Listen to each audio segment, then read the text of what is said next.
Poquito antes de al Congreso, ay, no, no se, no, no se perdió, no, no, a ver, vamos a reducir la pantalla ¿y dónde estará el texto? Aquí. Entonces les vuelvo a leer, ¿no? Arba, 4 en copto, Chatur, 4 en sánscrito, 4 en nuestra lengua. El mismo abstract y luego el texto. Conozco quién eres y sé de dónde vienes. Provienes del león inmortal de Barbelón. Responde el apóstol Judas en su Evangelio Cainita 35, 15 a 18 a las preguntas de Jesús a los discípulos. Conocido por García Bazán desde el copto sajídico, Barbielo significa ve en Arba 4 Eloá Dios. O sea, da la explicación del nacimiento de Jesús, ¿no? Que está en el texto La vida esotérica de Jesús que el maestre pone en el tercer mensaje. Pero esta es la expresión de un mecanismo también presente en el Pistisofía, accesible solamente con claves y desde una hermenéutica instauradora de sentido que penetre el significado del lenguaje simbólico, fundamento de textos egipcios, como los que conocen hititas, como el que analizamos sobre pan y bebida, persas, como los textos zoroástricos, ¿no? El Avesta, sánscritos, como el Mahabharata, el Bhagavad Gita, los poemas de Kalidasa, el teatro de Kalidasa, sobre todo, etcétera. Hebreos, y ahí tienen toda la literatura hebrea que manejamos, ¿no? Textos griegos, como los diálogos de Platón, como algunas partes de Aristóteles. Textos coptos, como el Evangelio de Tomás. Yo aquí les voy ampliando el fundamento de mi exposición, ¿no? Acá solo podía mandar las iniciales nomás. Textos latinos como los poemas de Virgilio, ¿no? Misteriosóficos, textos zoroástricos, textos esenios como el documento de las dos columnas, textos mandeos, ¿no? Como los textos de Nush Utra, vinculados a sodalidades iniciáticas crísticas como los mismos gnósticos, ¿no? Maniqueos como los que se derivaron del conocimiento del profeta Maní y del reino de Palmira, ¿no? Y Zenobia. Textos gnósticos como los que tradujo el doctor Bazán, sufíes como el Fusus al-Hikam, ¿sí? Linajes hindúes, ¿no? Como el de Shankara que hemos visto, y linajes tibetanos, como los del Vairayana, ¿no? Definidas por un lenguaje cifrado, por supuesto, ¿no? Nada de eso es literal, está cifrado y recontracifrado. Un mecanismo de transmisión de sus saberes que es el que realizan las modalidades iniciáticas, los pueblos del libro, que se fundamentan en una instrucción cuya hermenéutica esotérica explica los eventos que ocurren dentro de esa comunidad. No solo que los explica, sino que en cierto modo los profetiza. No los profetiza como hechos, sino como climas, como situaciones que se darán, el clima de situaciones que se darán. Por eso, esos textos están asociados a un lenguaje cifrado, a un mecanismo de transmisión de esos saberes y a las tecnologías que nos permiten experimentar esos saberes, como la meditación, el Mahamudra, la repetición del nombre de Dios, para experimentarlos como lenguaje de la trascendencia. La frase proviene del propósito séptimo, ¿no? Y es lo que el maestre toma de Jaspers. Accesible y homologable en todas estas técnicas y mecanismos como estados de conciencia, que se han de realizar individualmente y también susceptibles de un despliegue histórico como estado social, como pueblos, como colectivos. Cuando se dice ve Arba Eloá en cuatro letras, ¿no es cierto? Arba en cuatro Dios. De ahí vienes, le dice Judas al Cristo, ¿no? Entonces, sigue nuestro texto. Son inevitables las relaciones del tetragrama hebreo Yod-He-Bau-He, que es el nombre de Dios, que evocan a los cuatro ríos del Edén al inicio, a los cuatro órdenes de piedras preciosas y el racional de Aarón, que el maestro analiza en el propósito sexto y en el arte de la nueva era, a cuatro profetas mayores que el maestro cita profusamente, ¿no? A cuatro ruedas de Ezequiel en el primer capítulo, en la Biblia de Casiodoro de Reina y en la Biblia hebrea, ¿no? Fundamento de la Cábala Merkabá, a los cuatro evangelios, a los cuatro jinetes, a las murallas de una Jerusalén celeste que no es solo una imagen, sino una manera de armar los ocho triángulos que presiden el arte de la nueva era, una vez que se hace el trabajo de integrarlos, son ocho, y por lo tanto se pueden armar como son ocho, se puede armar como la ogdoada gnóstica, pero siguiendo estrictamente las instrucciones que el maestre describe, ¿no? También habría que hablar de cuatro mundos en la cábala celeste, ¿no? Atsilútico, Beriático, Asiático, etcétera, ¿no? Los cuatro mundos, Yetzirático, ¿no? La tetraquis pitagórica, 4, 3, 2, 1, los cuatro elementos de la física griega, aquellos que Empédocles transmitió en su enseñanza a los clásicos griegos, ¿no? Empédocles, aquel que se lanzó al volcán Etna al final de su vida, en realidad otra imagen hagiográfica, ¿no? Tan cierto como el sudario de Turín, fíjense. Pero Empédocles es el sustentador de la doctrina de los cuatro elementos, tierra, agua, fuego y aire. Habría que homologarlos también a cuatro califas del profeta, los primeros cuatro representantes del profeta, ¿no? Cuyas espadas están en Tokapi, ¿no? En el palacio de Tokapi, ¿no? Junto al Bósforo, en Turquía, ¿no? Cuatro direcciones del espacio, puntos cardinales, solsticios y equinoccios. Chatur Veda, los cuatro Vedas, cuatro varnas o castas hindúes, ¿no? Brahmanes, Kshatriyas, Vaishyas y Shudras. Cuatro ashramas, Brahmacharya, Vanaprastha, eh, Sannyasa como el último estado, Grihasti y Sannyasa. Cuatro Dhyanibudas, los conocen. Las creaciones mayas, los cuatro soles, etcétera, cuatro direcciones del Tahuantinsuyo, no tengo que decirles cuáles, cuatro interacciones en el universo empírico que hemos visto, ¿no? Interacción fuerte, interacción débil, interacción electromagnética e interacción gravitatoria, y cuatro bases en el ADN, adenina, citosina, guanina, etcétera, las bases que forman el ADN. O sea, que el cuaterno preside todo, un aspecto del mundo, el otro es el 6, y esos son los dos ciclos numéricos, y los unos corresponden a un calendario y los otros a otro, ¿no? Y espiritual y psicológica, y los otros a otra, ¿no? Ese 4 nos hace reconsiderar la noción del número desde Russell, Peano y Hilbert, pensadores de inicios del siglo XX que trataron de reformular las bases de las matemáticas, ¿no? Sobre todo Russell. A Russell le dieron el Premio Nobel de Literatura por la calidad de sus escritos filosóficos, ¿no? Hilbert es el gran reformulador de una serie de nociones de la matemática básica, ¿no?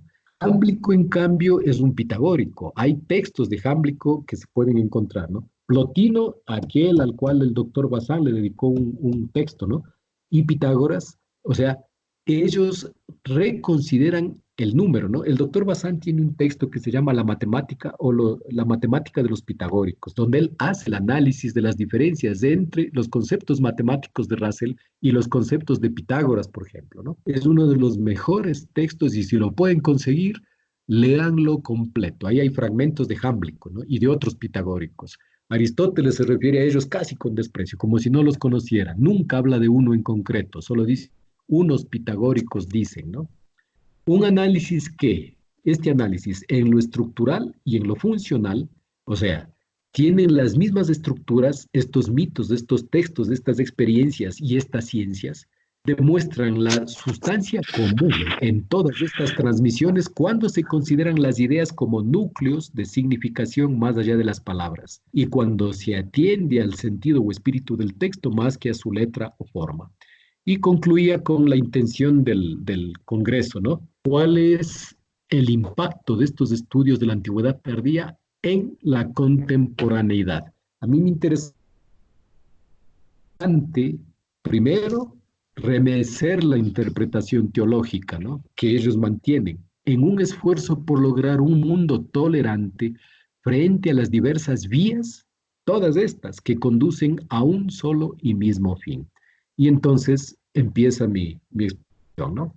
Eh, como es una exposición para gente académica, entonces hay algunas cosas que pueden estorbar un poquito el lenguaje, ¿no? Pero provienen de los textos que tenemos acá para desarrollar un tema así. Entonces, hoy en día existe una ingente cantidad de textos considerados de origen gnóstico y escritos por gnósticos, además de aquellas primeras noticias sobre esta forma del pensamiento presentadas hace 18 siglos solo por los heresiólogos. Ireneo de León, que es aquel del cual escribe contra la gnosis, ¿no? Orígenes, uno de los primeros padres, Epifanio, otro, Hipólito, otro. Todos ellos eran antignosis, ¿no?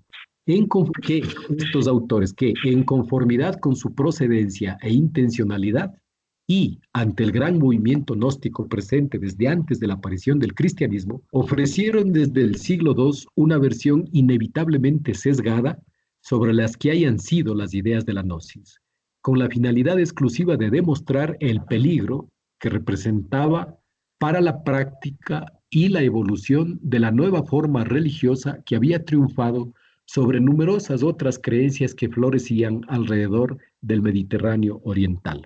Tengo acá un texto que analiza, ¿no? ¿Cuántos cristianismos aparecieron en esa época? Y de todos esos cristianismos triunfó el que nosotros conocemos. No hay que creer, ¿no?, que el cristianismo histórico, como lo hemos conocido nosotros, desde el inicio ya fue la iglesia por excelencia, jerarquías, interpretaciones y lecturas, para nada. Existían más de 20 lecturas del mensaje de la tradición crística en el Mediterráneo, y el cristianismo fue una de las que ganó la palma, ¿no? Y se impuso sobre las demás. Después del descubrimiento del Pistis Sophia, que el Museo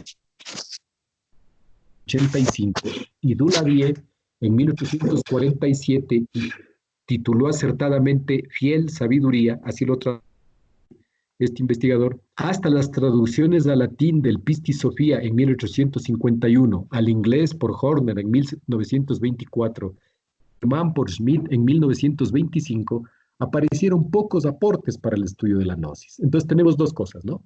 Los textos originales viejos de los heresios, y ya a partir del siglo XVI, el manuscrito que adquirió el Museo Británico, la traducción al latín, la traducción al inglés, la traducción al alemán. Pero eso, la traducción al alemán en 1925. Así que han habido entre el siglo III y el siglo XX, pues 16, 17 siglos del pensamiento gnóstico, ¿no? A la historiografía crítica del gnosticismo que a lo largo del siglo XIX realizaron Neander y Matter, para quien la gnosis había introducido en el cristianismo las especulaciones cosmológicas y teosóficas que formaban parte de las religiones de Asia retomadas por los neoplatónicos. Después de estos investigadores de ellos, siguieron los estudios de Gieseler, Baur o Schreer, y la conclusión de que el gnosticismo, provenía del cercano oriente. El método comparativo aplicado por Bossuet en 1907 condujo a descubrir relaciones con fuentes iranio-babilónicas, visibles también en el mandeísmo, propósito 11, y en el maniqueísmo, que afirma J. Montserrat Torrens.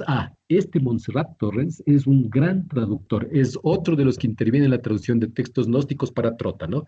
En su texto, Los Gnósticos, 1990, ahí Montserrat Torrens explica, ¿no?, las relaciones entre gnosis, mandeísmo y maniqueísmo. Se enriqueció este método comparativo con el método fenomenológico que aplicaron Jonas y H.C. Puig. Ustedes pueden reconocer a Puig en el propósito 25, el maestro lo cita, ¿no? ¿Quién? Puig se refiere a Simón de Guita, Menandro, Satornil y Cerdón, que son grandes gnósticos del mundo antiguo. Puig, el maestro lo cita, concluyó que la gnosis tenía un origen sirio, a lo que se habrían sumado los adeptos de la Gran Madre. En un texto de Puig que el maestro cita, ¿dónde está el problema del gnosticismo?, se llama, seguidos luego por el otro investigador, Bultmann.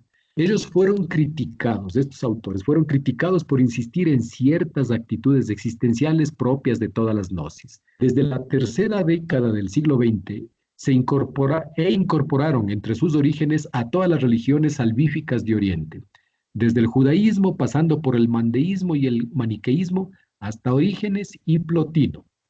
El esfuerzo de estos investigadores fue coronado por los hallazgos de 1946 de los 13 manuscritos en Nag Hammadi, cuando por fin se contó con documentos originales a los que a partir de la década del 50 se aproximaron varios autores con un método histórico filológico que precisó los contenidos, aclaró el contexto, permitió sistematizar los estudios y contar con un conjunto de referencias a textos del pensamiento religioso de muchas épocas y latitudes. El último hallazgo, el del manuscrito Chacos, este Evangelio de Judas, después de unos años de aventura, permitió estudiar la posición de un discípulo cuya mala fama fue alimentada sin descanso a lo largo de casi 2000 años, hasta convertir el beso de Judas en un anatema que nada tiene que ver con lo que los traductores del códice, el profesor Kessler y el profesor Bazán, encontraron en el año 2006. Pero todo esto ha llegado a cumplir, pregunto yo, ha llegado a cumplir las expectativas del Pacto de Mesina, que en 1966 concibió la gnosis como conocimiento de los misterios divinos reservado a una élite. O sea, lo que yo les preguntaba es si todos esos estudios, y sobre todo los de Montserrat Torrens, cumplen este Pacto de Mesina. Pacto de Mesina fue un congreso, ¿no? Donde la gente llegó por consenso a decir que la gnosis era conocimiento de los misterios divinos reservado a una élite. Muy bien, demuéstrenlo, ¿no? Demuéstrenlo. ¿Estamos realmente en condiciones de aproximar lo que sean tales misterios? Y, más importante aún, habiendo traducido textos gnósticos desde el copto, el griego, el latín o el sogdiano, y habiendo estudiado científica y cuidadosamente docenas de documentos auténticos, habiendo desmenuzado la filología, más filología pura no se puede, ¿no? Habiendo enriquecido la lingüística, aclarado los contextos históricos y las innumerables relaciones de este pensamiento con otras gnosis y escritos de la época, podemos ya dar cuenta de esa, en palabras de Montserrat, centella divina procedente del mundo superior, caída en este mundo sometido al destino, al nacimiento y a la muerte, que según aquella misma asamblea debe ser despertada por la contraparte divina de su yo interior para ser finalmente reintegrada a su origen? Podemos ya poner en paralelo las ideas que han sido decantadas en las investigaciones con las fases de esos procesos, caída y ascenso, y eventualmente reproducirlos en nosotros mismos, de modo que alcancemos los estados de existencia que en su lenguaje simbólico se transparentan en la obra de los autores antiguos.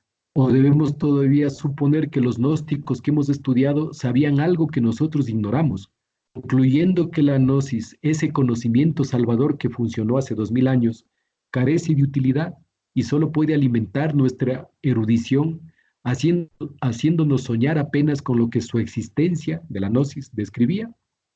Este ensayo de interpretación simbólica de las obras de la gnosis empieza con lo que es como un núcleo de significados, al que se aplica una hermenéutica que instaura sentido. Es la tesis de Gilbert Durand, ¿no? Discípulo de Corbán, discípulo de Ibn Arabi, Durand, ¿no?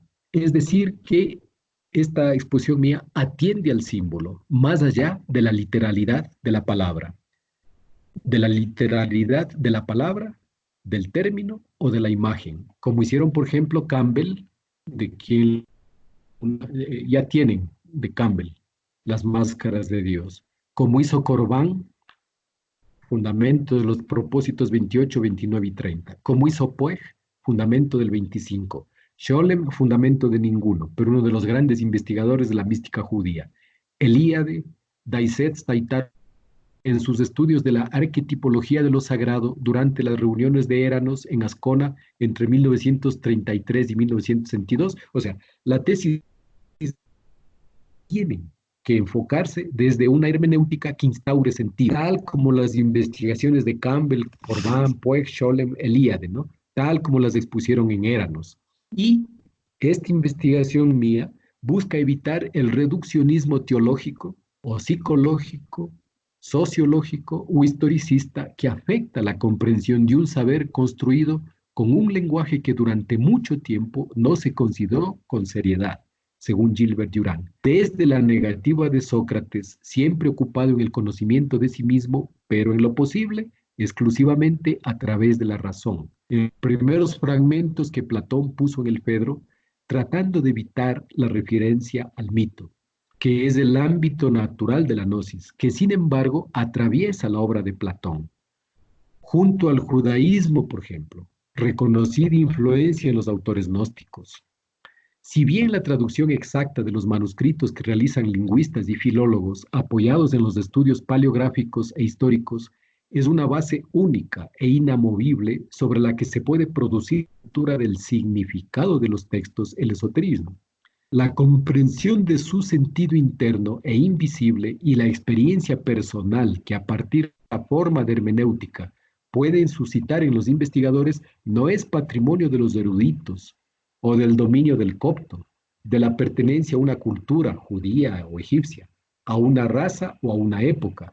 Porque la gnosis es un, literalmente, conocimiento de sí mismo, directo y sin velos ni intermediarios, que, según García Bazán, en la Gnosis, lo que él publicó en 2003, conocimiento que está en relación con la intelección, la noesis platónica, y la intuición hindú, el anubhava. A su vez, el término gnosis se remite a la etimología indoeuropea ña, que lo emparenta con el jnana yoga, aquel sistema de realización que en el Bhagavad Gita entresacado del Mahabharata consigue la identificación del mukti o liberado con el absoluto a través de la visión directa de la realidad. La gnosis es lo mismo, ¿no? Más allá de los skandhas, nama y rupa, samskara y vijnana, que reconoció el budismo y constituyen la persona en Occidente, el nombre y la forma, los datos de los sentidos, las percepciones, la voluntad y una conciencia dualista al ser una relación sujeto-objeto, restableciendo en cambio la gnosis, el jnana o la jnana, en cambio restableciendo la unidad con lo divino, sin polemizar en cuanto al nombre o sentido que se quiera dar a este último término, lo divino. Especialmente porque autores como Valentino o Carpócrates, en los tiempos de Basílides, a quien Ireneo atribuye por primera vez el haber creado una secta gnóstica, al utilizar nombres que venían del judaísmo, cuya influencia en la gnosis está fuera de toda duda, los gnósticos nunca tuvieron la intención de atacar una religión o de incurrir en herejías, aunque fueron considerados por esos autores, Carpócrates y sobre todo Ireneo, herejes. De hecho, lo que hacían los gnósticos era interpretar lo que ya en ese tiempo se podía denominar esoterismo, siguiendo la clasificación de las obras de Aristóteles que realizó Andrónico de Rodas en el siglo I a.C. En efecto, fue este autor, Andrónico de Rodas, el que clasificó el saber de los textos de Aristóteles en dos tipos de textos: textos esotéricos y textos exotéricos. Los textos exotéricos tenían, por ejemplo, los textos exotéricos eran documentos públicos, como los diálogos de Platón, fíjense, mientras que los textos esotéricos eran dedicados a una colectividad como la que tenía Aristóteles, ¿no? Así que aquí hay una inversión de ideas, ¿no? Parecida a la que manipula el gurú Ferriz, ¿no? En las láminas del arte, sobre todo en la lámina cuarta y quinta del arte de la nueva era, ¿no? Entonces, en ese tiempo lo que estamos diciendo es que estos gnósticos no es que querían atacar al judaísmo, ni tampoco al cristianismo, no les interesaba a ellos en absoluto, no tenían conexión de esa forma, no habían partidos judíos ni partidos políticos gnósticos, no interesaba atacar a nadie, pero lo que hacían, lo que estamos diciéndoles es que lo que hacían los gnósticos era leer los textos en su sentido simbólico e iniciático, ¿sí? Un esoterismo aplicado a las imágenes, a las palabras y a las ideas de todas las fuentes religiosas, filosóficas o mágicas presentes en la episteme de su tiempo, exponiendo a través de ellos, de esas obras, su propia lectura de las cosas. Esta experiencia gnóstica es posible para escritos que provengan de la lengua copta, hebrea, sánscrita, latina, china o española, siempre y cuando el investigador esté atento a preguntarse por la intencionalidad de la conciencia que produjo el texto. ¿Qué es la intencionalidad de la conciencia? Ya les explico. ¿Qué aspecto de la realidad se describe? Eso es lo que debe preguntarse el investigador al enfrentar un texto gnóstico o cualquier texto que tenga visos de esoterismo, ¿no? El investigador debe preguntarse qué aspecto de la realidad se describe con ese lenguaje simbólico que, como corresponde a la etimología de la palabra mito, citamos a Pierre Poinçoy, ¿no? El Islam y el Grial. La etimología de mito es M-yota. Con eso se escribe mito, mística y misterio en griego. Y esa raíz significa cerrar la boca, instruir sin palabras, en el silencio o en el ámbito del cuarto, que es el callar. Eso es lo que significa. Eso no les estoy diciendo a ellos, ¿no? A ustedes. Porque para ellos explicar el callar está complicado, ¿no? ¿Qué aspecto de la realidad se describe con ese lenguaje simbólico que, como corresponde a la etimología de la palabra mito, solo puede insinuarse, sugerirse, aludirse más que demostrarse, como ocurría ya entre los griegos maestros en el arte de la demostración, sostenido por el órganon de Aristóteles y consagrado por Euclides, que sin embargo en Eleusis, Samotracia o Delfos, los griegos jamás renegaron de las religiones del misterio, a través de las cuales más de un filósofo pasó de amante de la sabiduría a sabio. En efecto, ¿no? Los griegos, entre las cosas que soñaban, era llegar a Delfos, o llegar a Eleusis, o llegar a Samotracia y vivir ahí las religiones del misterio, o sea, aquellas cosas que se instruyen sin hablar, que se dicen sin pronunciar, porque son patrimonio del silencio, ¿no? Y que por eso se expresan en símbolos. Una lengua que, frente a quien no conoce la hermenéutica simbólica o no posee las llaves que abren los símbolos, es una lengua de silencios, ¿no? Porque no se entiende nada. Ejemplo, ese párrafo, ¿no? Sobre Barbilo en este mensaje del maestre y las otras 1000 páginas, 6000 de él, ¿no? Entonces, los griegos no renegaban de los misterios, ¿no? A través de los cuales más de un filósofo pasó de amante de la sabiduría a sabio. Si la gnosis está construida sobre mitos y con un lenguaje de símbolos, entonces debemos considerar que, como en el caso de la conciencia que nunca es un recipiente en el que ponemos cosas, y fenomenológicamente siempre es conciencia de, es decir, la conciencia solo surge en el instante mismo en que el sujeto se relaciona con su objeto. Asimismo, no existen símbolos a secas, símbolos abstractos, con significados muertos y vacíos, indexables en diccionarios que, consumidos por lectores externos a la gnosis, los faculte a entender la información guardada en sus escritos, en sus sectas, en sus monumentos, en las joyas gnósticas, en el eterno sermo mítico y muy especialmente en la misma historia de los gnósticos. Insistimos en que las sodalidades se transmiten por linajes y es la historia de estos linajes las que muestra un secreto, ¿no? Ese es el secreto de la iniciación, en buena parte. Entonces, si no se conoce ese contenido simbólico, no se puede descifrar el símbolo. Dado que si los libros sagrados a los que se remiten los fundadores de la Gnosis son los mismos, en los que apuntalan su autoridad Ireneo de León y los heresiólogos cristianos, se prueba entonces la existencia de al menos dos lecturas definitivamente opuestas de las mismas obras, provenientes de dos hermenéuticas, orientadas la una a los símbolos y significados y la otra a la literalidad del texto. Situación universalmente visible en cualquier punto de vista que se analice, que hacen existir lecturas del budismo como las del Mahayana y las del Hinayana, enfrentadas y contrapuestas. También un símbolo es siempre símbolo de, en este caso, un mecanismo secreto y definitivamente oculto. Aunque el término haya sido denigrado por los ocultismos de todos los pelajes y vilipendiado por la objetividad científica. Definitivamente oculto para quien no participe de la colectividad de iniciados al misterio gnóstico, a la hermandad o sodalidad que surge, aparece lo que debe ser llamado con exactitud mecanismo de iniciación que hace posible el renacimiento del héroe, del del redentor o salvador, todos sinónimos, ¿no? Héroe, fundador, redentor y salvador, como intentó lúcidamente definir Elíade en su historia de las creencias e ideas religiosas a la iniciación, ¿no? En el tiempo y lugar donde los iniciados puedan operar con el producto de sus investigaciones del saber tradicional.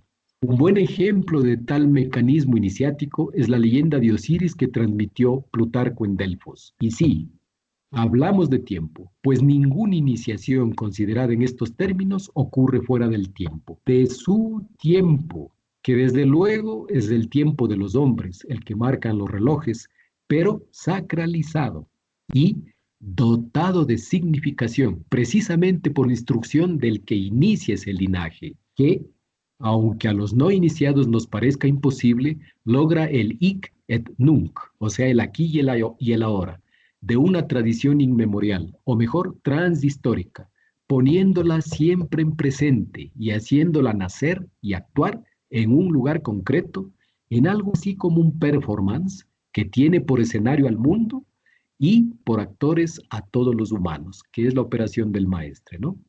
Y ya puestos en esta poco acostumbrada situación, debemos decir también que no pretendemos restar valor a la investigación científica de las obras gnósticas, pero sí decimos que el distanciamiento del objeto que estudian los científicos, tal como postula el método científico, o sea, la objetividad, el distanciamiento del objeto que se estudia, ¿no? Este distanciamiento es poco útil para entender la gnosis y siempre nos entregará un corpus de conocimiento muerto y carente de alma o de significado en el sentido más literal que podamos atribuir a esta expresión. Pues todos los eventos que se narran en los textos concebidos para iniciar a los neófitos, así como las vidas de los fundadores religiosos, los milagros de los santos, el lenguaje, los neologismos, los relatos fabulosos, las leyendas cosmogónicas de todas las culturas e incluso los hechos históricos efemerizados en cada tradición solo ocurren en lo que Corbán llamó en 1956 mundus imaginales, un lugar que al ser ningún lugar concreto, como el utopos griego, es el no lugar, y entonces en todos los lugares. Al investigar Corbán, más allá del Islam oficial y de la literalidad del Corán, el esoterismo sufí, a través de la obra de Ibn Arabi o del Israk, la teosofía irania de la luz, en la enseñanza de Sohrawardi o Rumi. Y entonces, ¿dónde ocurren los eventos agiográficos, los eventos místicos, simbólicos? Ocurren en el utopos, que es el no lugar, el mundo imaginal.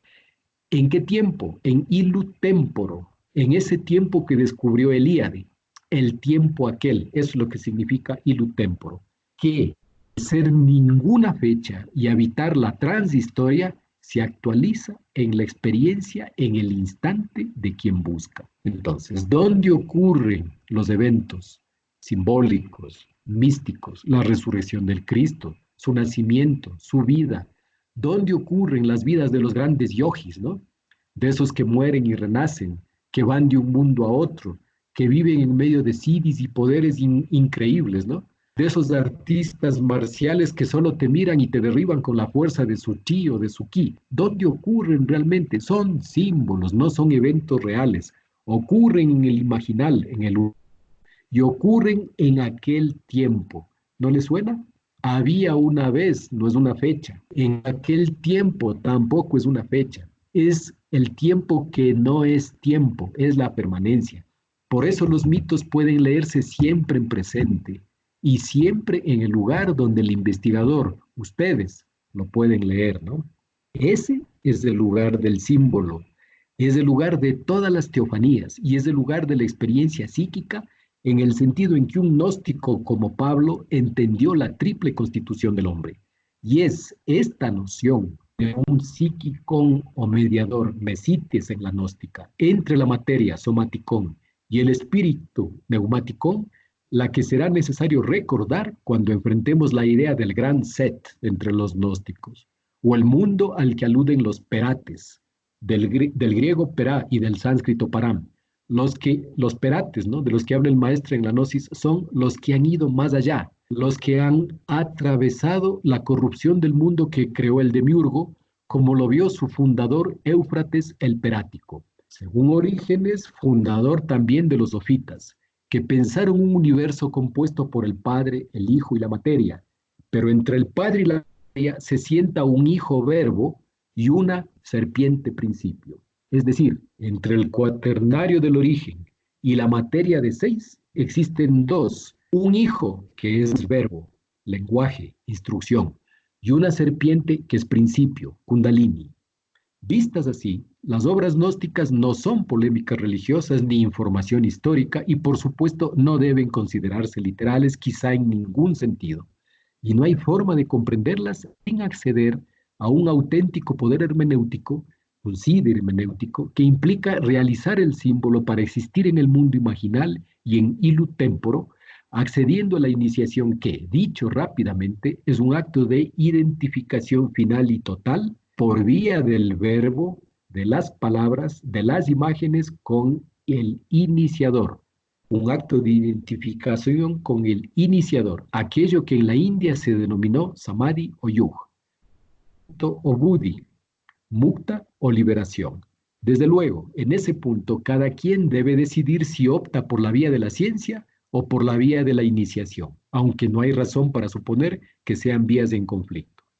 Y esta es la finalidad escritos gnósticos y los de cierta antigüedad tardía como los textos de Qumran, el Corpus Hermético, el Ginza y el Colasta Mandeos o la obra de Maní. Aquí tenemos un par de ediciones del Ginza y el Colasta. Tenemos el Corpus Hermético y todos los textos de Qumran, ¿no? Comprendida ahora estas obras como el conjunto de mecanismos transmitidos en la lengua de los símbolos nacido de la adaptación que los héroes fundadores hacen del saber arcaico. En el hebraísmo, por ejemplo, se remite hasta el Bereshit atribuido a Moisés. Moisés, epónimo como Homero en Grecia o Vyasa en la India, se transmite por medio de sodalidades, linajes, ¿no?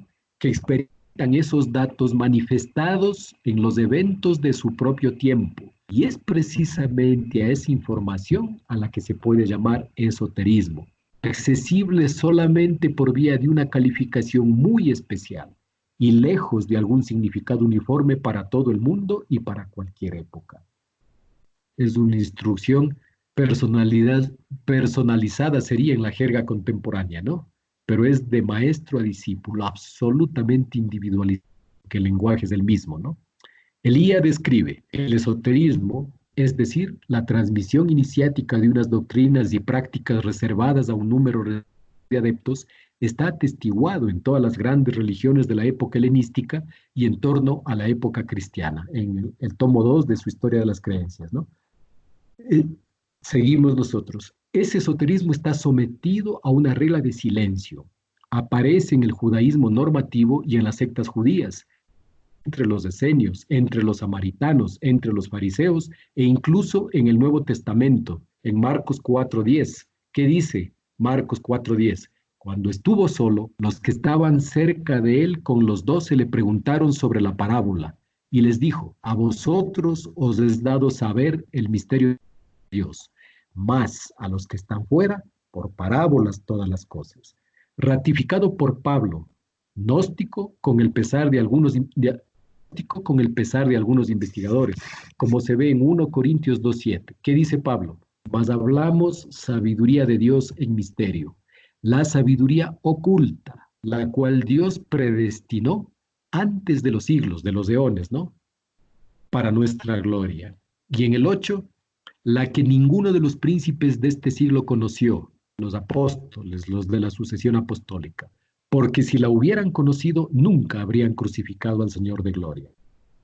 Yo insisto en esto porque para ellos Pablo, ¿cómo puede ser gnóstico? Pues es gnóstico Pablo, ¿no? De arriba abajo. Lo que pasa es que es gnóstico de cierto matiz, ¿no? Por eso dice Pablo, más hablamos sabiduría de Dios en misterio. Si alguna vez estudiamos juntos el propósito 26, vamos a hablar del misterio, Ratz, y de cuántas veces el término Ratz está en las epístolas de Pablo, ¿no? La que ninguno de los príncipes de este siglo conoció, porque si lo hubieran conocido, nunca habrían crucificado al Señor de gloria. En ambos casos, Pablo hace referencia a Ratz, Reish, Zain, el misterio, tan caro al pensamiento esenio. El mismo que aparece en el valentiniano, gnóstico, Evangelio de la Verdad, refiriéndose al nombre del Padre que es el Hijo. ¿Qué dice Valentino? Pero el nombre es invisible porque solo es el secreto del invisible, que viene a los oídos callar, que están completamente llenos por él. Esto está en el Evangelio de la Verdad, entre los textos gnósticos, ¿no? Traducido por García Bazán. Todo este mecanismo requiere la existencia de una comunidad que es expresamente separada o aislada del gran colectivo formado por el pueblo, al cual el héroe mítico histórico dirige su instrucción exotérica y formal. Así que eso es que estudiamos ayer, lo del aislamiento, la separación o la expulsión, tiene un matiz exacto, es totalmente tradicional. Para que ocurra el ingreso a esa dimensión del conocimiento secreto en los textos sagrados, tiene que mediar un evento así. separación, un aislamiento voluntario o provocado. En medio de ese gran colectivo formado por el pueblo al cual el héroe ético o histórico dirige su instrucción esotérica y formal. Es esto lo que significa el nazareato entre los esenios y evoca el nombre de los gnósticos nesoreos, siguiendo la instrucción del libro de los Números 6.2, que dice: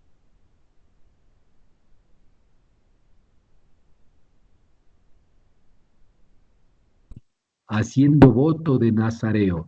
¿Qué es eso de que Jesús nació en Nazaret? No nació en Nazaret, porque no existió histórico. Significa que es un nazareo, que se separa, que se aísla para vivir solo, investigando hasta comprender. Y eso se aplica a un individuo o a una colectividad. Ese es el voto de nazareo o de nazareato. Entonces, el hombre, eso dice el libro de los Números 6.2, el hombre o la mujer que se apartare haciendo voto de nazareo para dedicarse a Yahvé, y es en el seno de esta comunidad voluntaria o forzadamente aislada, como los esenios del Templo de Jerusalén, esenios que tenían regla propia y lecturas de la tradición hebrea incomprensibles sin penetrar su esoterismo, como la mención al profeta mesiánico y a los dos Mesías, el Mesías de Aarón y el Mesías de Israel, temas del propósito 26. Colectividad esenia separada como los gnósticos de las comunidades instruidas por los discípulos oficiales de Jesús, sus adeptos, que solo accedían al exoterismo de la instrucción mesiánica, donde ocurre lo que Daniel O, citado por Elíades, señala. En esa colectividad había la iglesia y la otra colectividad, la que se separa. La iglesia de una sucesión de maestros gnósticos o maestros espirituales distinta, el subrayado es nuestro, de la sucesión de obispos que transmite la fe de los apóstoles. Ojo, ¿eh? Ya en ese tiempo había los obispos y apóstoles que transmitían una fe, pero había también una sucesión de maestros gnósticos o maestros espirituales que era distinta de esa transmisión. Esta segunda es mística, es esotérica, es iniciática, mientras es religiosa, ¿no? En relación con lo que F. Bermejo Rubio calificó de emisión de la segunda tétrada, dos cuaternarios, ¿no? Al traducir el códice de la exposición valentiniana, parte de la biblioteca de Nag Hammadi, publicado en Trota, ¿no? ¿Qué dice Bermejo Rubio en esa traducción? Tétrada emitió la tétrada, a saber, la de Logos y la vida, el hombre y la iglesia. Por su parte, el increado emitió el Logos y el Logos es para gloria del inefable, en tanto que la vida es para gloria de, y ahí hay un paréntesis de silencio en el texto. El hombre para su propia gloria, en tanto que la iglesia para la gloria de la verdad. Esta es pues la tétrada engendrada según la semejanza, la inengendrada.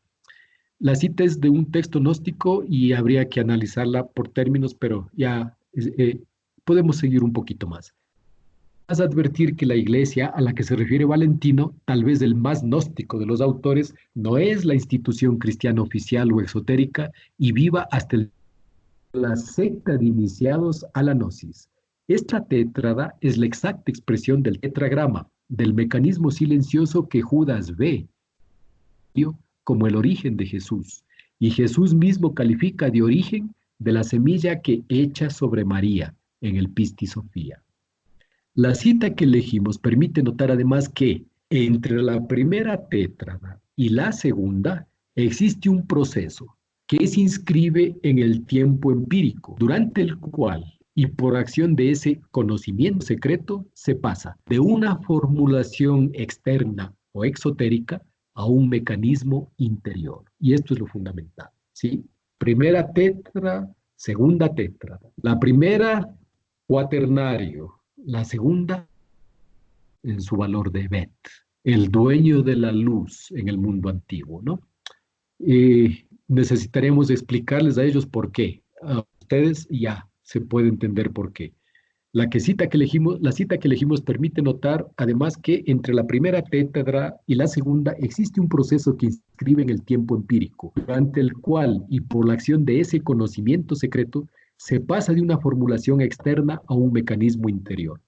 Ese proceso ocurre en el tiempo y que el desarrollo de la sodalidad o grupo iniciático ve reflejado en cada uno de sus acontecimientos históricos, que los ve como una manifestación de sucesos arquetípicos de un tiempo mítico en el que transcurre un drama cósmico, es la forma gnóstica de vivir la caída de la centella o chispa en el mundo empírico, sometido al tiempo y al destino, que debe ser redimida y devuelta a su origen, precisamente por la acción individual y colectiva de los iniciados. En efecto, de un primer hombre a un segundo hombre, de un primer Adán a un segundo Adán también. Entre esos dos términos se extienden los misterios del tiempo, los eones o las sucesiones. ¿Ah? La serpiente, Nahash, y su padre, Yaldabaoth.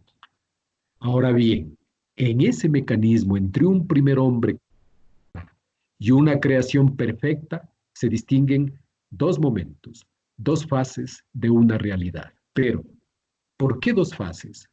Momentos, dos tiempos, dos creaciones del hombre sucesivas. Recuerden, ¿no? Bereshit, por un segundo comienzo. Hubo dos comienzos unidos. ¿A qué se refiere ese texto? Está en los propósitos. ¿Cómo se puede existir esa realidad en un tiempo contemporáneo? ¿Qué tiene que haber pasado? ¿Cómo puede haber pasado? Lo que estamos diciendo es que no solo que es, no solo que ha sido, sino que también será. Siempre ocurre el mismo mecanismo y siempre de la misma manera. Propuesta inicial generalmente exotérica. Se genera una iglesia, un culto, un linaje. Cruza el tiempo, pero en ese tiempo ese lenguaje se va traduciendo en eventos y la finalidad desde el comienzo es producir un resultado. Ese resultado, 207, efecto colectivo en el mensaje quinto, precedido de unas causas 29 y 29 asociadas al deseo, al momento inicial, al movimiento inicial, ¿sí? Todo eso que uno podía enfrentar hace 40 años enfrentando una organización y dentro de eso un pensamiento, un Jesús verbo, ¿sí? Una serpiente principio, pero cuya naturaleza solo se podía entender con el tiempo y con la investigación del esoterismo de los textos de ese fundador.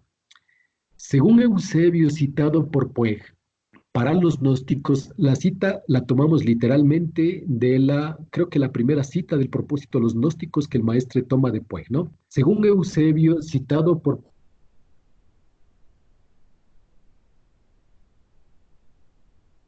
de un comienzo, que es a la vez abismo y aguas. El espíritu lo rechaza y se aleja de las tinieblas inferiores que, enfurecidas, suben. Entonces se forma una matriz, Bet, 4, cuaternario, sucesiones apostólicas. Esto para ustedes. Entonces se forma una matriz de 4 eones que generan otros 14, después de lo cual se formaron la derecha y la izquierda, la luz y las tinieblas. La referencia que puede extrañarnos, pues entre las múltiples fuentes de estos pensamientos se encuentra la gnosis oculta de Israel, en cuya etimología hebrea se encuentra la raíz Kov, Bet, Lamed, del verbo que designa el acto transmitir, una instrucción, un conocimiento entre dos términos, dos tiempos, dos lugares, dos épocas o dos seres situados frente a frente. Cabal significa frente a frente. Es esta tradición la que tiene por emblema un árbol con columnas, el árbol de los sefirot, ¿no? La columna del rigor bajo la séfira Geburah y la de la clemencia bajo la séfira Gesed. Y el movimiento pasa a otra columna para los masones entre B y J. En ese movimiento se produce el pasaje, el Pesaj, la Pascua que ya mismo llega, ¿no? Y el autor de ¿Dónde está el problema del gnosticismo? Continúa. También Saturnil, gnóstico, de Antioquia, los poderes y los ángeles del mundo superior habían sido creados por un Padre supremo y desconocido. La idea de moldear al hombre les habría venido a continuación de la revelación de una imagen resplandeciente emanada, una imagen resplandeciente emanada del poder supremo que los ángeles vieron, pero no pudieron retener. Los ángeles son 4, ¿sí? Corresponden a las 4 direcciones del espacio. Ese poder supremo les hace entrever un resplandor de esa imagen, ¿no? Y esos hombres esos elementarios se dicen entre sí, hagamos al hombre semejante a esta imagen. Palabras que el Génesis 1:26 conservó de modo inexacto. Pero esa primera creación no era más que un hombre que se arrastraba, y la virtud de arriba tuvo piedad de él, y le envió una chispa de vida, una instrucción, una enseñanza, que lo enderezó y lo hizo vivir. Se trata entonces de dos procesos dentro de un mecanismo único, cuyo significado y experiencia solo es posible a través de una iniciación en toda regla. El mecanismo que lleva de la primera creación del hombre como macho y hembra a la segunda creación como varón y varona se cumple a través de ones, a través del tiempo. Ahora bien, según Puig, en la Gnosis y el tiempo, es uno de los cuadernos de Éranos, ¿no? Que Puig expuso en 1952, ¿no? En Éranos, en Suiza, en la Casa Gabriela. Ahí expuso Puig esto, la Gnosis y el tiempo, ¿no? ¿Qué dijo Puig ahí? La Gnosis es incapaz de pensar racionalmente o concretamente, aprehendiendo en su singularidad los conceptos y los acontecimientos de la historia. Para la gnosis, yo les voy acomodando la lectura de Puig para que se haga más inteligible, ¿no? A ellos solo les puse el lenguaje técnico nomás. Para la gnosis, los conceptos se convierten en esquemas con contornos mal definidos. Entidades, los conceptos, entidades semiabstractas, semiconcretas, semipersonales, semi-impersonales. Los eones se vuelven fragmentos de duración. Son periodos de tiempo espacializado que se vuelven hipóstasis. Son elementos o personajes de un drama histórico mitológico, por un lado. Y por otro lado, los individuos, las personas, los hechos históricos se subliman a medio camino entre lo real y lo simbólico. La cita viene de Los Gnósticos de C. Renaud, publicado en 1958. Pero lo que el célebre autor, Puig, es uno de los más grandes autores sobre la gnosis, ¿no? Contemporáneo casi, expuso en Éranos. Pero lo que el célebre denomina incapacidad oculta un método, una hermenéutica, si atendemos al pensamiento simbólico que caracteriza a los gnósticos cuando conciben el tiempo, los eones o los hechos históricos como personas. Por eso, esa matriz cuádruple que evoca el nombre, el tetragrama, deviene en entidades concretas, en escuelas, en pensamientos, en individuos. Y allí es donde empieza el secreto de la gnosis, que solo perciben los elegidos, la raza de los perfectos, de los que saben, de los que conocen y participan del mecanismo de iniciación. Estos dos momentos corresponden a la lectura gnóstica de aquellas dos creaciones que aparecen en los primeros capítulos del Génesis. Entonces, yo les voy a leer hasta terminar estos dos párrafos nomás, ¿no? Para continuar mañana en el análisis. La razón por la que hacemos este análisis es porque nos sirve de pretexto para penetrar en ciertos conceptos, ideas y procesos fundamentales, ¿no? A lo largo de los estudios hemos visto estas dos operaciones, estos dos calendarios, estos dos mecanismos. Están presentes en los hexaquark en los 6, que es el hexaquark, frente a los 4, que son las interacciones. Están presentes en los 4 coluros, en los planetas sobre la eclíptica, etcétera, etcétera, etcétera, ¿no? El pensamiento con el cual estamos trabajando esas ideas, de hecho, es un pensamiento gnóstico, ¿no? Estamos haciendo lo que Puig dice que los gnósticos hacen por incapacidad. Según Puig, son incapaces de leer en su individualidad a las personas o a los eventos de la historia y los convierten en emblemas, claro, a través de un pensamiento simbólico, de sucesos dentro de un mecanismo dentro de la iniciación, ¿no? Puig es un extraordinario investigador, un iniciado. Lo mismo que Líade, lo mismo que Campbell, lo mismo que Santillana y todos los que estamos citando, ¿no? Incluido Abelio. Para exégesis que proviene de la cábala hebrea, para explicar esas dos creaciones, ¿no? Siguiendo la instrucción del Códice 3 de Nag Hammadi, que contiene el grado del Gran Espíritu Invisible, titulado, ay, perdón, me salté no sé cuántos párrafos.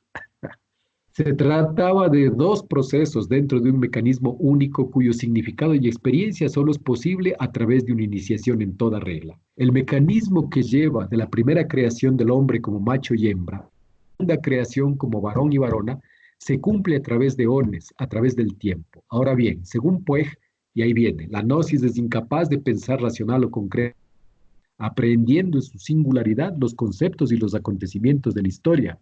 Para la gnosis, los conceptos son esquemas, con contornos mal definidos, entidades semiabstractas, semiconcretas, son casi personas, son casi no personas.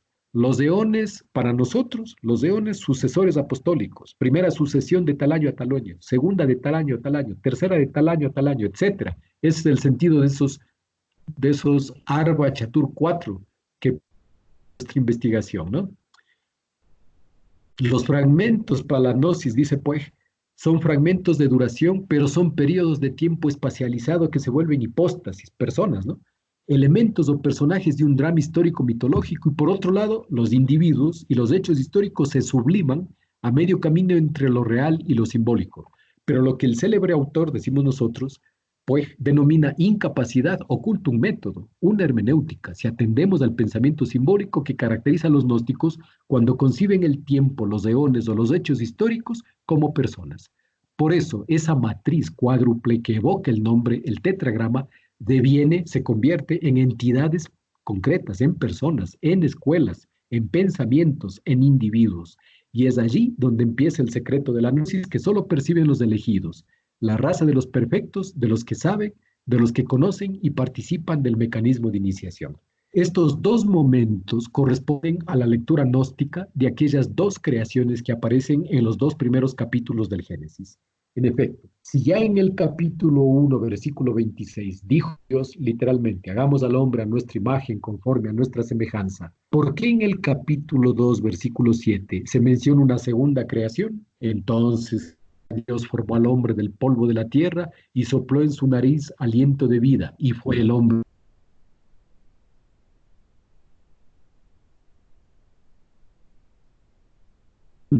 Donde la partícula al es el nombre divino en varias lenguas semitas, la letra H es femenina y la terminación M es la de un sustantivo masculino y plural, lo cual explica por qué en la traducción luego del singular Dios dijo, se ponga hagamos.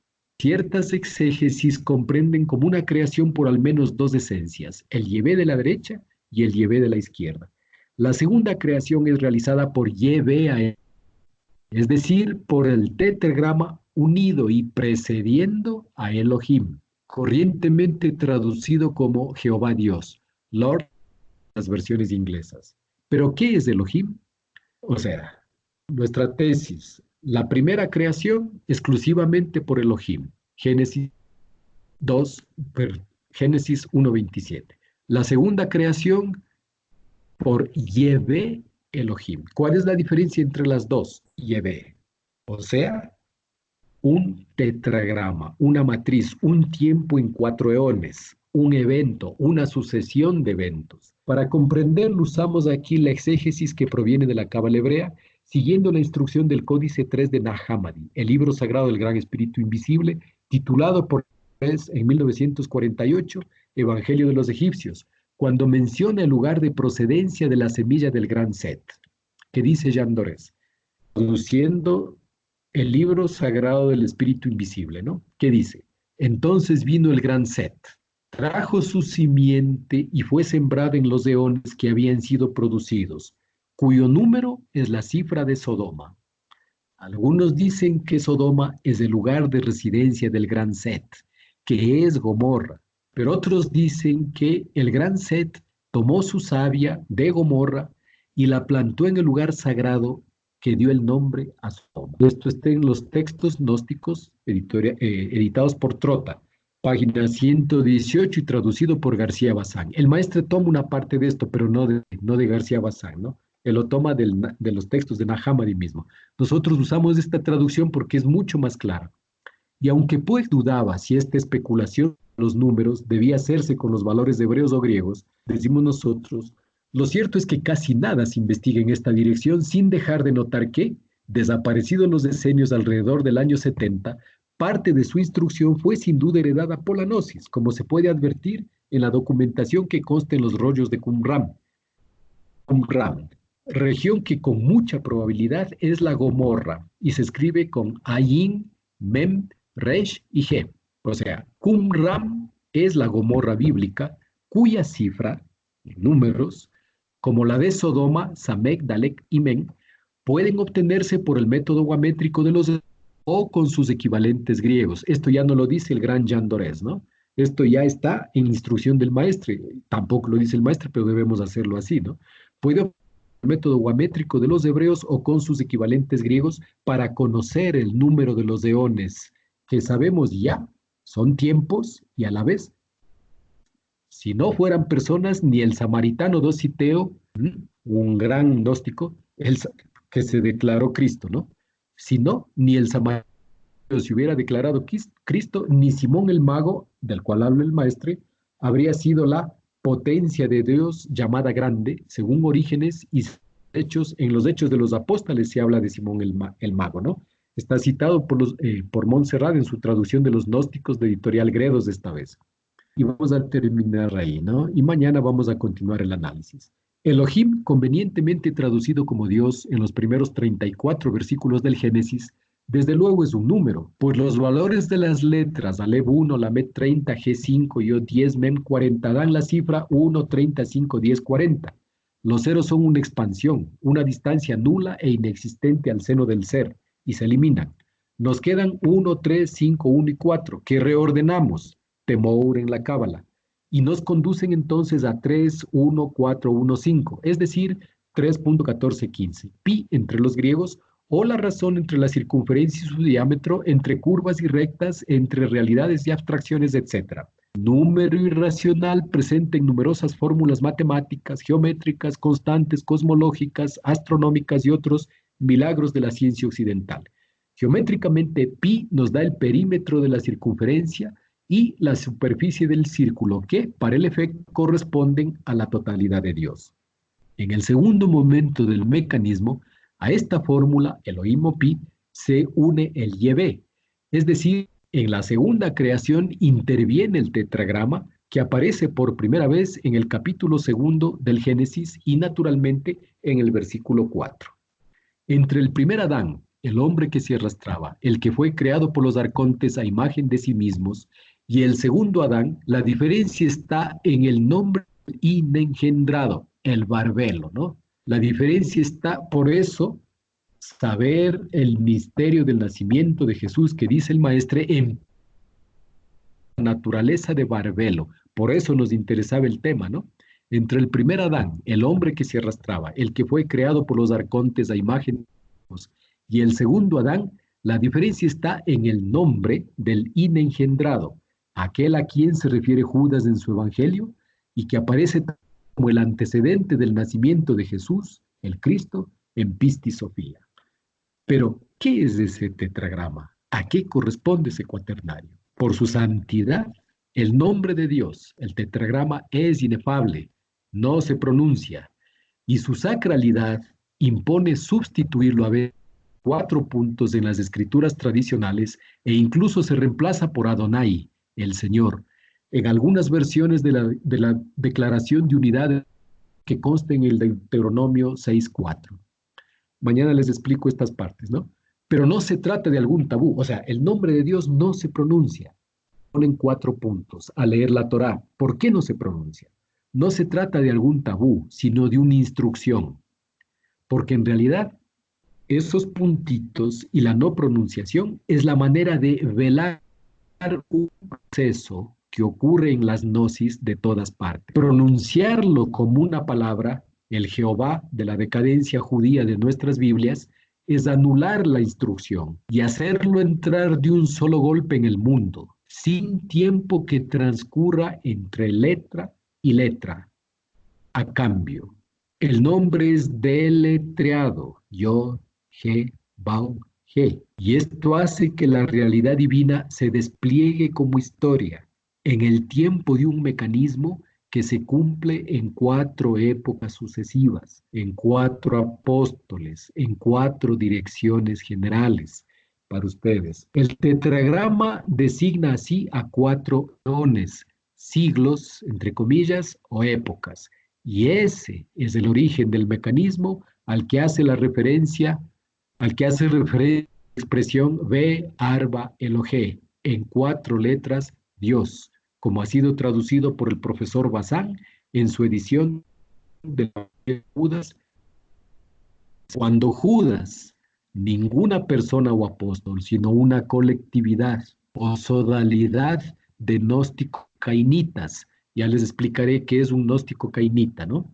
Fíjense qué prestigio de esta gente. Judas es uno, Caín es el otro. Con razón que no hay gnósticos auténticos, ¿no? Cuando Judas, ninguna persona o apóstol, sino una colectividad o sodalidad de gnósticos cainitas, responden su evangelio a las preguntas que Jesús hace a los discípulos sobre cuál sea su origen, solo él se pone en pie ante el rostro y responde: conozco quién eres y sé de dónde vienes. Provienes del león inmortal de Barbeló.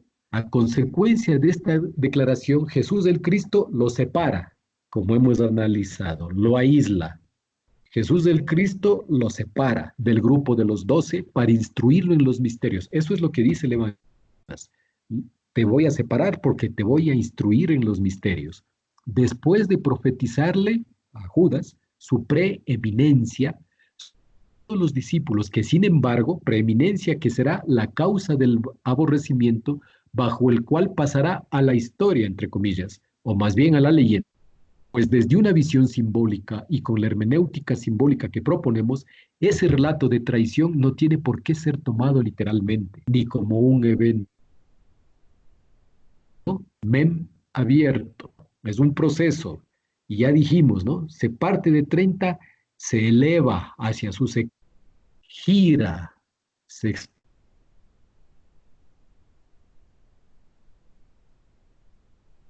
la cosa es que Abelio comprenda de qué se trata, ¿no? Pero matemáticamente es exacto. Entonces, bajo el cual Judas pasará a la leyenda, pues desde una visión simbólica y con la hermenéutica propuesta, ese relato de traición no tiene por qué ser tomado literalmente ni como un evento real. Y lo mismo ocurre con la imagen de María, su madre por el cuerpo material, como consta en el Pistis Sofía del Codex Askenawis, Askevianus es en alemán, de este códex que lo tengo aquí traducido por Bazán, ¿no? Cuyo esoterismo es reconocido y mañana les leo el pedacito y donde está la otra referencia, escenario situado en medio de la luz que desciende al monte de los olivos y envuelve al maestro y los discípulos. Porque el Pistis empieza diciendo: cuando Jesús se hubo levantado de la muerte. Pues es para estas obras escritas no con tinta, sino con el Espíritu del Dios vivo, tal como dice Pablo en 2 Corintios 3:3. Para estas obras escritas, no con tinta, sino el Espíritu del Dios vivo y sus semejantes, la prescripción de 2 Corintios 3:6, la letra mata, mas el Espíritu vivifica, que parafrasearon en otros contextos y con distinta suerte Ortega y Gasset o Roland Barthes, es inútil. Después de la resurrección, a lo largo de 11 años, en el Pistis Sofía, Jesús explica a los discípulos las instrucciones que descifran el destino del alma. Empieza mencionando al primer misterio que es anterior a todos los misterios. El Padre, bajo la apariencia de Yonah, Yod Vav Nun He, en hebreo y arameo, arrojando luz sobre el significado del bautismo que marcará profundamente al mandeísmo, explicará el papel de Jonás y su señal para los ninivitas o la función de Juan en Mateo 3 en este mismo mecanismo. Bueno, vamos a suspender ahí la lectura. Perdonen un ratito. ¿Aló? Sí, diga.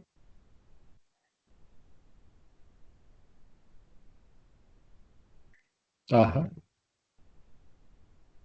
No, pues imposible. Estamos en toque de queda y estoy en mi casa. Ya, bueno, hasta luego. Vamos a suspender ahí la lectura. Eh, hemos llegado a la página 10 de 44 que están bien. Y lo vas a subir a tu blog tal vez, ¿no? Lo vamos a convertir en texto y entonces lo convertiremos en un alegato para la hermenéutica esotérica, mística, simbólica, de textos que todo el mundo lee literalmente, al extremo de creer que se relatan eventos históricos, ¿no? Bueno, voy a tratar de llamar a estas personas a ver si les puedo ayudar de alguna forma, aunque sea por teléfono. Entonces,